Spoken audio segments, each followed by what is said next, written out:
क्या इंसान इससे ज़िंदगी भर जो है छुटकारा पा सकता है या नहीं?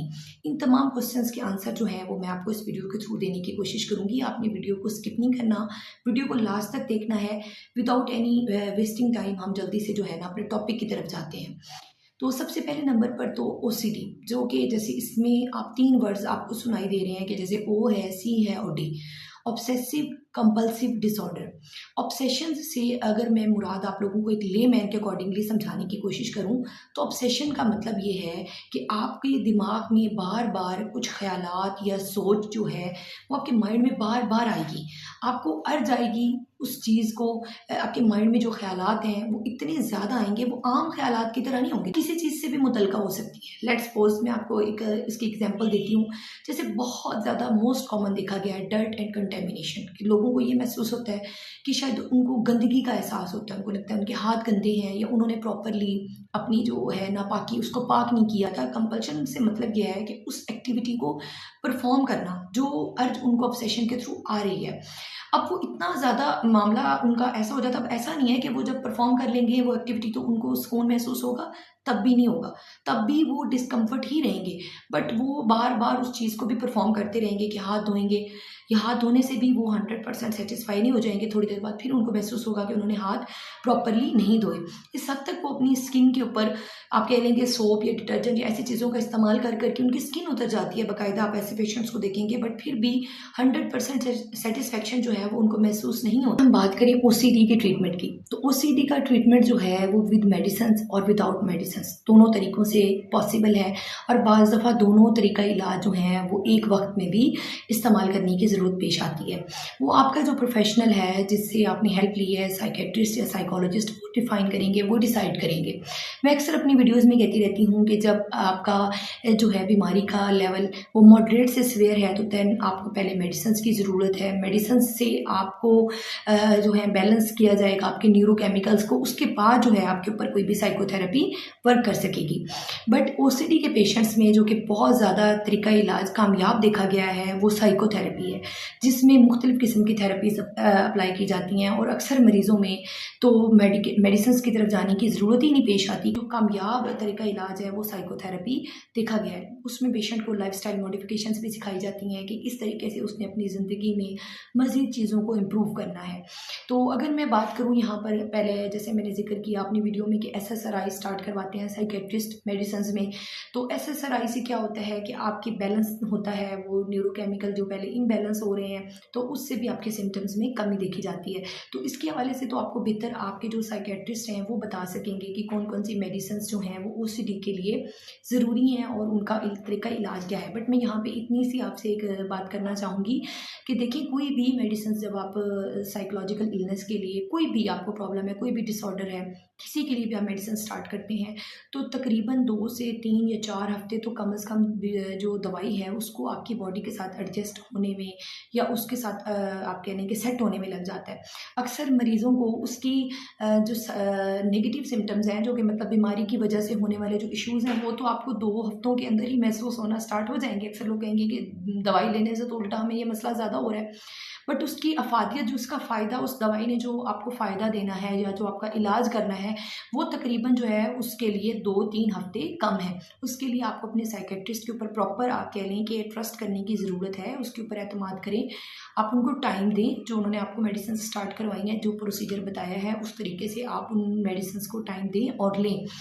उसमें अगर आप जल्दी का काम करेंगे कि नहीं जी 2 हफ्ते बाद आप चले गए, आप कहेंगे जी मुझे तो इससे कोई फ़र्क नहीं पड़ा, बल्कि उल्टा मुझे अब ये अलामात भी साथ देखने को आ रही हैं, तो इससे क्या होगा कि अब आप चाहेंगे कि आपकी ये दवाई तब्दील कर दी जाए और कोई और दवाई आपको लिख के दे दी जाए। तो इससे क्या होगा, आपकी अब इतनी तो दवाइयाँ नहीं है मार्केट में, आपकी हर 2 हफ्ते बाद अगर कोई साइकोलॉजिकल इलनेस की मेडिसिन आपको स्टार्ट करवाई गई है, उसको चेंज करके कोई और स्टार्ट करवा दी जाएगी, तो इस तरह से तो सारी मेडिसिन ही ख़त्म हो जाएंगी इतने कम ड्यूरेशन में। इसलिए आपको थोड़ा सा पेशेंस के साथ अपने साइकेट्रिस्ट के ऊपर ट्रस्ट करें और उनको टाइम दें, जो उन्होंने आपको जिस तरीके से समझाया है, गाइड किया है, तो उसको आप फॉलो करें, उस मेथड को फॉलो करें। उसमें जल्दी का अमल ना लेके आएँ, क्योंकि जब सिम्टम्स कोई भी, ये मैंने हर तकरीबन जो है ना हर तरीक़ा से बात की है कि किसी भी मेडिसिन को जब आप इस्तेमाल करते हैं साइकोलॉजिकल इलनेस के लिए, तो उसमें कम से कम आपको जो है 2 से 3 माह भी लग सकते हैं आपके सिम्टम्स को डिक्रीज़ होने में। 2 से 3 माह का भी अरसा लग सकता है। उसमें थोड़ा-सा पेशेंस के साथ आपको चलने की ज़रूरत होती है। अगर आपको बहुत ज़्यादा जल्दी है, तो आप फिर साथ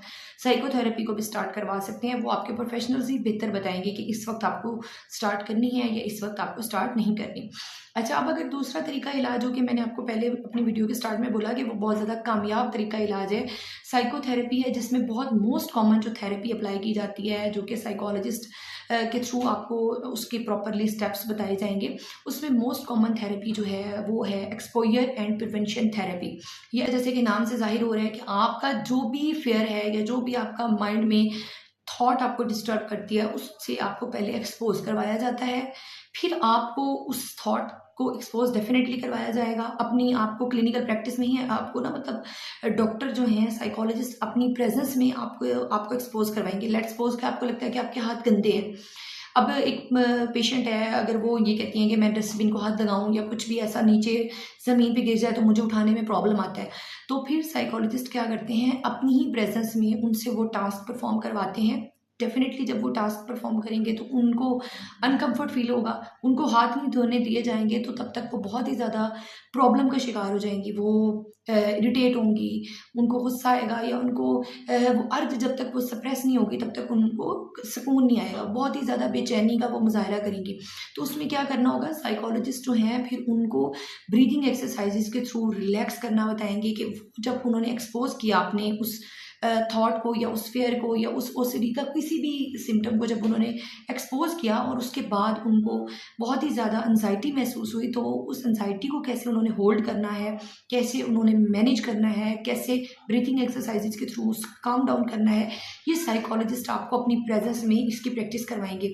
उसके बाद सबसे पहले नंबर पर तो आपके साथ आपकी जो भी आपके प्रॉब्लम्स होते हैं, जो भी आपको ख्यालात डिस्टर्ब करते हैं, या अक्सर लोगों को तो इमेजेस भी नज़र आते हैं, सेक्सुअल एक्टिविटी से रेलिवेंट इमेजेस भी हो सकते हैं, और भी बहुत सारी चीज़ों से मुतल्लिका इमेजेस होते हैं, या उनको अपनी किसी फैमिली मेम्बर के, या उन्होंने कोई बात सुनी होती तो वो बात उनके माइंड में बार बार बार बार बार बार, वो म्यूज़िक है, अगर लेट्स सपोज कोई गाना है तो वो उनके माइंड में बार बार चलता रहता है। तो इस तरह मुख्तलिफ चीज़ें होती हैं जो आपको मुख्तलिफ तरीक़ों से लोगों को ओसीडी के प्रॉब्लम्स आ रहे होते हैं। तो साइकोलॉजिस्ट जो है ना, वो आपकी एक प्रॉपर हिरार्ची तैयार करेंगे। सबसे पहले नंबर पर बहुत लोअर लेवल का जो आपका मैटर है, जो लोअर लेवल का प्रॉब्लम है, वो लिखा जाएगा। फिर उससे ऊपर थोड़ा सा, उससे ऊपर वाले मैटर वो लिखा जाएगा। इस तरह करके 0 से 10 तक आपकी जो एक लिस्ट तैयार की जाएगी, आपकी एक प्रॉपर हिरार्ची बनाई जाएगी।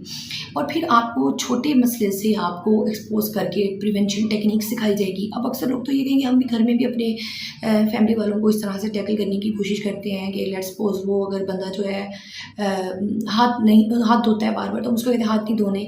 तो देखिए, आप उसको साथ साथ प्रिवेंशन टेक्निक नहीं समझा रहे, आप उसको ये नहीं बता रहे कि आपने हाथ नहीं धोने, तो उस जो उनके माइंड में एंजाइटी हो रही है उसको कैसे टैकल करना है। ये तो आपको एक साइकोलॉजिस्ट अपने साथ प्रॉपर जो है सेशन भी सिखा सकेगा। उसके लिए आपको साइकोलॉजिस्ट के साथ सेशन बुक करना होगा। ये चीज़ें आपको प्रैक्टिस से ही आएंगी।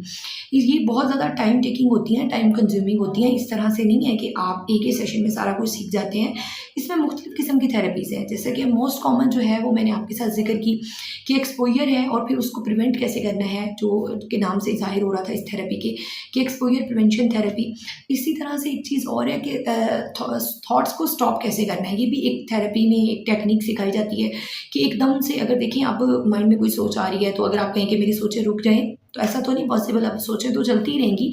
तो उसमें हम मरीज़ को जो है ये भी सिखाते हैं कि देखें, आपने एकदम से ज़ोर से टेबल के ऊपर हाथ मारना है, या कहीं पे दीवार में मार दें, या किसी भी चीज़ को, या कोई भी जो है ना पेनफुल स्टिमुलेंस आएगा। देखिए, अब इसमें क्या हो रहा है, हमारी सारी हिस्से इन्वॉल्व हो रही हैं। जब हमने टेबल के ऊपर हाथ मारा तो हमें हाथ में दर्द हुआ। उस हाथ मारने से एक जो नॉइज़ प्रोड्यूस हुई वो मेरे कानों ने भी सुनी, और मुझे हाथ में दर्द भी हुआ। टच की जो मतलब सेंसेशन थी उसमें भी फीलिंग आई। और क्या हुआ, वो एकदम से जो माइंड में एक प्रोसेस चल रहा था कि उठ के ये एक्टिविटी करो, उठ के हाथ धो लो या नहा लो या कुछ भी, लेट्स सपोज जो भी आपको प्रॉब्लम फेस हो रहा था उसी एट द मोमेंट, तो वो फ़ौरन जो है इस तरह की एक्टिविटी से क्या होता है कि आपकी सोचें एकदम थोड़ी देर के लिए रुक जाती हैं। या फिर आप ऊँचा सा बोल के खुद को भी कहें कि स्टॉप। क्या होता है इससे, आपको वो आवाज़ आपके कान में आ रही होती है। तो ये चीज़ें बहुत ज़्यादा हेल्पफुल होती हैं। सुनने में तो ऐसा लगता है कि देखें ये क्या बातें हुई, ये तो सिर्फ मतलब ऐसी चीज़ें नहीं, ऐसा नहीं है। जब आप प्रॉपरली सिंसियरली अपनी मसले को वाक़ई ही हैंडल करना चाहते हैं, आप अपने ऊपर कंट्रोल कर सकते हैं। इसी तरह से एक और थेरेपी में एक और चीज़ भी सिखाई जाती है कि या तो फिर आपको हैबिचुअल हो जाएँ, आपको माइंड में सोचें आ रही हैं तो आने दें उनको। अब ये बहुत मुश्किल है अक्सर लोगों को, ये आपको प्रॉपरली अभी जैसे देखिए अक्सर लोग वीडियो के थ्रू भी अपना प्रॉपर इलाज करना चाह रहे होते हैं। तो वीडियो को बनाने का मकसद जो होता है वो लोगों को अवेयरनेस देना है, आगाही देना है। वो बीमारी से मुतल्लिक जो है उनको समझाना है, बताना है, ताकि अक्सर लोग जो हैं वो इस खौफ से भी नहीं इलाज की तरफ जाते कि शायद पता नहीं उनको कितना लंबा अरसा जो है इस चीज़ का इलाज करवाना पड़ेगा या बहुत कॉस्टली होगा, या पता नहीं ये इलाज जो है वो उसको लेने के बाद जो है सारी ज़िंदगी हम कोई नशावर दवाइयों के आदी हो जाएंगे। तो इन वीडियोज़ को बनाने का जो मकसद होता है वो ये होता है कि ताकि आप लोगों तक एक इन्फॉर्मेशन जाए, ताकि आप लोगों को एटलीस्ट कोई उसकी हाउ नो तो हो कि आपकी जो बीमारी है उसकी ऑप्शंस क्या क्या अवेलेबल हैं, कौन कौन से तरीका इलाज हैं जिनसे आप अपनी बीमारी को ठीक कर सकते हैं। तो यहाँ पर आपको सुनने में लगेगा कि एकदम ये तो बड़ा ही मुश्किल है, मैं कैसे अपनी माइंड में थॉट्स को रोक सकता हूँ, या फिर मैं कैसे जो है उस चीज़ को आने दूँ, ये तो मेरे लिए बहुत मुश्किल हो जाएगा। जब आप एक साइकोलॉजिस्ट के साथ प्रॉपर सेशन बुक करके इन चीज़ों को लर्न करेंगे, इन टेक्निक्स को सीखेंगे, तो इंशाल्लाह जो है इस चीज़ में आपको फ्रूटफुल रिजल्ट्स मिलेंगे, क्योंकि उसमें और भी बहुत सारी चीज़ें जो हैं स्टैंड बाय स्टैंड आपके साथ की जा रही होती हैं। मुख्तलिफ किस्म की जो थेरेपीज़ हैं जैसा कि एक्सेप्टेंस एंड कमिटमेंट थेरेपी या इन्फ्रेंस बेस्ड CBT, और भी बहुत सारी थेरेपीज़ हैं जो कि साइकोथेरेपी में से OCD के पेशेंट्स के लिए प्लान की जाती हैं। ये आपका जो साइकोलॉजिस्ट है वो आपके लिए बेहतर सजेस्ट कर सकेगा कि आपकी बीमारी को देखते हुए आपको कौन सी थेरेपी जो है उसका ट्रीटमेंट प्लान बनाना चाहिए। तो अगर हम सक्सेस रेट की बात करें तो साइकोथेरेपी से OCD के पेशेंट्स का सक्सेस रेट जो है वो 100% है। अगर आप सिर्फ मेडिसिन लेते हैं और मेडिसिन से ही अपने सिम्टम्स को सप्रेस करते हैं, वो अर्जेस आपको दवाइयों की वजह से कुछ अरसा आना बंद हो जाएंगी, बट जैसे ही आप मेडिसिन जो हैं आपकी टेपर ऑफ की जाएंगी, आपकी मेडिसिन बंद की जाएंगी, तो क्या होगा, आपके अंदर दोबारा वो सिम्टम्स आने के चांसेस हैं, क्योंकि आपने उसको हेल्दी वे से जो है रिलैक्स करना, उन टेक्निक को तो सीखा ही नहीं है। इसीलिए आपको साइकोलॉजिस्ट के साथ अपना सेशन बुक करना जो है वो बेहद ज़रूरी है अगर आप OCD के पेशेंट्स हैं। इसमें और भी बहुत सारे डिफरेंट किस्म के तरीका इलाज हैं जो कि इस्तेमाल किए जाते हैं मुख्तलिफ चीज़ों को। बेसिकली आपको जो है ना, वो जो एक अर्ज आ रही होती है वो 20 से 25 मिनट के लिए आपने किसी भी एक्टिविटी में खुद को बिजी करके उस अर्ज को स्टॉप करना होता है। वो डिफ़िकल्ट बहुत लग रहा होता है, पहले स्टार्टिंग में बहुत आपको मुश्किल लगेगा, बट ये बहुत ही ज़्यादा आपके लिए फ़ायदेमंद होगा अगर आप उस 20 से 25 मिनट खुद को किसी और टास्क में बिज़ी कर देते हैं, कोई और एक्टिविटी परफॉर्म करना स्टार्ट कर देते हैं। बेसिकली उस वक्त जो आपको एक एंजाइटी हो रही होती है उसके लिए आपको और एक्सरसाइजेस प्लान करके बताई जाती हैं, जैसे 16 PMR है, इस तरह की और बहुत सारी चीज़ें कि आप उन्हें काम डाउन होना है, खुद को रिलैक्स करना है। अपनी प्रेजेंस में आपके साथ मुख्तलिफ टास्क भी परफॉर्म करवाए जाते हैं वहाँ पर आपको क्लिनिकल प्रैक्टिस में। आई होप ये वीडियो जो है वो आपके लिए हेल्पफुल रही होगी। अगर आपने अभी तक मेरे चैनल को सब्सक्राइब नहीं किया तो मेरे चैनल को सब्सक्राइब करना, वीडियो को लाइक शेयर कमेंट करना जो है वो बिल्कुल ना भूलिएगा। अपना और अपने प्यारों का बहुत सारा ख्याल रखिएगा। Take care. अल्लाह हाफिज़।